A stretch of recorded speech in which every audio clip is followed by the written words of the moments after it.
तो आप कोई मुसलमान से पूछो थारो धर्म की क्या है, वो कहेगी बस 5 बार नमाज पढ़ो फिर जो मरना होगा से हिंदुओं की छोरियों को उठा के लाओ। हमारे YouTube channel happy Shahid family में आपका स्वागत है। दोस्तों, बाबा रामदेव ने एक बार फिर जहर उगला है मुसलमान और नमाज को लेकर। बाबा रामदेव ने यह जहर राजस्थान क्षेत्र में बाड़मेर जिले में एक सभा में उगला है। दोस्तों, बाबा रामदेव ने सीधा मुसलमानों के नमाज और मुसलमानों को लेकर टारगेट किया है और एक विवादित बयान दिया है। दोस्तों, यानी कि दंगा भड़काने की पूरी साजिश बाबा रामदेव ने की है। बाबा रामदेव जो योग करते करते अपनी पेट की गैस तो साफ कर पाए, लेकिन अपने दिमाग का कचरा अभी तक साफ नहीं कर पाए। दोस्तों, पहले हम बाबा रामदेव का आपको ये बयान सुना देते हैं, उसका जो उसमें जहर उगला है। तो आप कोई मुसलमान से पूछो थारो धर्म की क्या है, वो कहेगी बस 5 बार नमाज पढ़ो फिर जो मरना होगा से हिंदुओं की छोरियों को उठा के लाओ।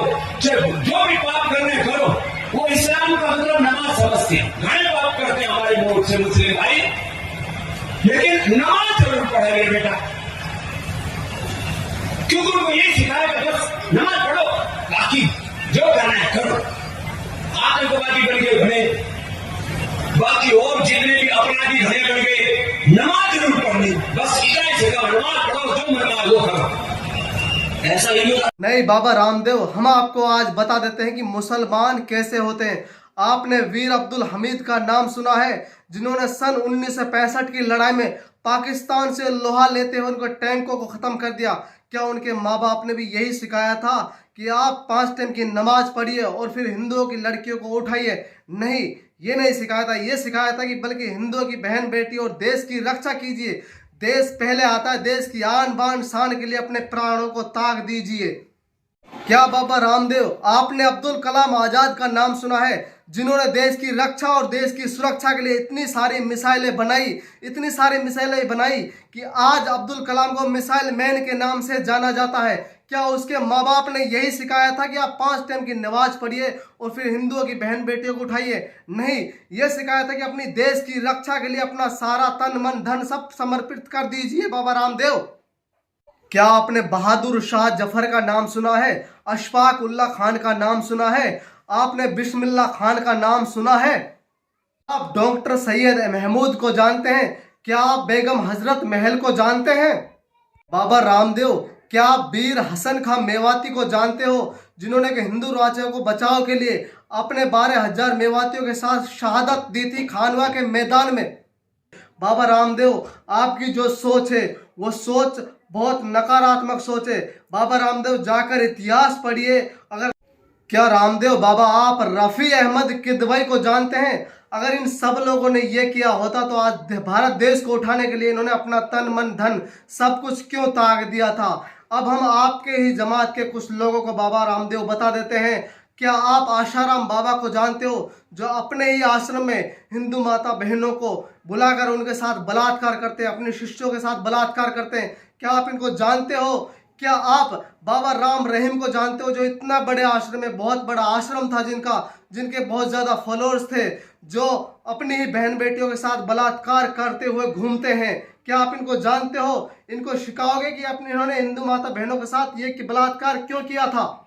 तमिलनाडु वाले बाबा नित्यानंद को क्या घर में यही सिखाया जाता है कि आश्रम में प्रवचन देना और हिंदू माता बहनों के साथ बलात्कार करना? क्या आप बाबा रामपाल को जानते हैं? बाबा, इन्होंने इच्छाधारी भीमानंद का नाम सुना है, जो सेक्स रैकेट चलाते थे? दाती महाराज को सुना है, जो अपने आप को शनि महाराज का भक्त बताता है और नाबालिग कन्याओं से बलात्कार करता है? बाबा रामदेव, मैंने इतने सारे नाम गिनाए हैं, अगर और नाम गिनाऊंगा ना तो सर नीचे झुक जाएगा शर्म के मारे। बाबा रामदेव, आप मुसलमानों को गाली इसलिए दे रहे हैं कि आज ट्रेंडिंग में ही हिंदुस्तान में मुसलमान है बीजेपी सरकार की वजह से। बाबा रामदेव, आप मुसलमानों को गाली इसलिए दे रहे हैं कि हिंदुस्तान में चुनाव आने वाले हैं, राजस्थान में चुनाव है। बाबा रामदेव, आपकी दुकान ही हिंदू मुस्लिम करने से चलती है।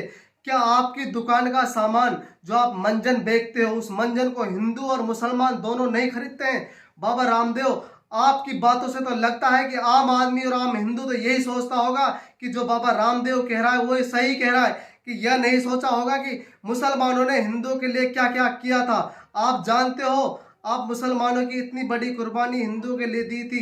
बाबा रामदेव, आपको बाबा कहने में भी लोगों को शर्म आती होगी, क्योंकि बाबाओं का काम ये होता है कि शांति का मैसेज देना, आध्यात्मिक ज्ञान देना, जहर उगलना नहीं होता है। जो आपने ये जहर उगला है राजस्थान की धरती पर, यानी कि बाड़मेर में, बाबा ने जो कहा है वो सुनिए। मुसलमान सुबह की नमाज पढ़ते हैं, उसके बाद उनसे पूछो कि तुम्हारा धर्म क्या कहता है। बस 5 बार नमाज पढ़ो, उसके बाद मन में आए जो चाहे वो करो। हिंदुओं की लड़कियों को उठाओ और जो भी पाप करना है वो करो। मुस्लिम समाज में बहुत से लोग ऐसा करते हैं, लेकिन नमाज ज़रूर पढ़ते हैं। आतंकवादी और अपराधी बनकर खड़े हो जाते हैं, लेकिन नमाज ज़रूर पढ़ते हैं। वो इस्लाम का मतलब ही नमाज समझते हैं, यही सिखाया जाता है, लेकिन हिंदू धर्म में तो ऐसा नहीं है। बाबा रामदेव यही नहीं रुके, बाबा ने हिंदुओं को भी ज्ञान दिया।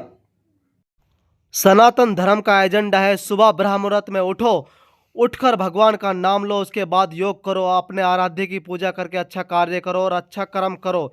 ये हिंदू धर्म, वो सनातन धर्म हमें सिखाता है अच्छे से जीवन कैसे जीना है, सात्विक जीवन कैसे जीना है। हमारे व्यवहार, हमारे कार्य, वो सात्विकता होनी चाहिए। हिंसा, झूठ, लड़ाई झगड़ा नहीं करना, यही सब सनातन धर्म सिखाता है। रामदेव ने जो ये विवादित बयान दिया है, इस विवादित बयान के लिए तो बाबा रामदेव को जेल जाना चाहिए। अब तक तो बाबा रामदेव पर एफआईआर हो जानी चाहिए। और राजस्थान सरकार में कांग्रेस की सरकार है, गहलोत को अब तक तो एफआईआर कराकर बाबा रामदेव को जेल में डलवाना चाहिए कि बाबा रामदेव ने 2 समुदायों को आपस में लड़ाने की कोशिश की और भड़काऊ बयान दिया है। अब हम आपको बता देते हैं कि इसके राजनीतिक मायने क्या निकाले जा सकते हैं, क्योंकि बाबा रामदेव ने ये भड़काऊ बयान इसलिए दिया है और उस समय दिया है कि राजस्थान में अब चुनाव आने वाले हैं इसी साल, और देश में भी अगले साल चुनाव होने वाले हैं। तो भड़काऊ बयान देकर हिंदुओं की वोट को तो इकट्ठा करना है, यानी कि एक जगह करना है। इसलिए बाबा, अगर रामदेव यानी कि कोई भी बाबा गलत काम करता है तो हिंदुओं की आड़ में छुपता है, यानी कि धर्म की आड़ में छुप जाता है। और इसलिए बाबा ने ये बयान दिया है। और बाबा ने ये बयान इसलिए भी दिया है कि बाबा को मार्केट में कोई पूछ नहीं रहा है। मार्केट में नए बाबा आ चुके हैं, धीरेन्द्र शास्त्री, जो अपना लंबा लंबा प्रवचन सुनाते हैं, और सब बाबाओं की पूछ अब इन्होंने खत्म कर दी है। बाबा रामदेव, जब वक्त बदलता है ना, तो वक्त सबका बदलता है, और वक्त की धूल जो चाटता है वो बहुत बुरी तरह से चाटता है। आज आप गौतम अडानी को देख लो, जब वक्त की धूल चाटी तो गौतम अडानी, वो गौतम अडानी जो दुनिया में यानी कि धनी व्यक्तियों की लिस्ट में दूसरे नंबर पर थे, आज उसको कोई बचा नहीं रहा, यानी कि राजनीतिक पार्टियों के लोग भी उसे नहीं बचा रहे हैं। रामदेव, आप सरकार यानी कि बीजेपी सरकार के लिए काम करते हैं, और आपने कहा था कि हम वोट उसे देना चाहिए युवाओं को जो वे पेट्रोल सरकार सस्ता देगी। तो अब आप पेट्रोल पर बात कीजिए, महंगाई पर बात कीजिए, यहाँ तक कि बेरोजगारी पर बात कीजिए कि भी सरकार पेट्रोल सस्ता क्यों नहीं दे रही है। इस सरकार पर आप सवाल नहीं खड़ा करोगे, क्योंकि आपको कहीं ना कहीं पता है कि आप चाटुकार हो। अगर आपको हमारे चैनल अच्छा लगे तो आप हमारे चैनल को सब्सक्राइब जरूर करें, लाइक करें और शेयर करें। अगर हाँ, आप इस वीडियो को इतना ज़्यादा शेयर कर दो कि इस बाबा रामदेव पर एफआईआर होनी चाहिए और इसके भड़काऊ बयान देने के जुर्म में इसे जेल में जाना चाहिए।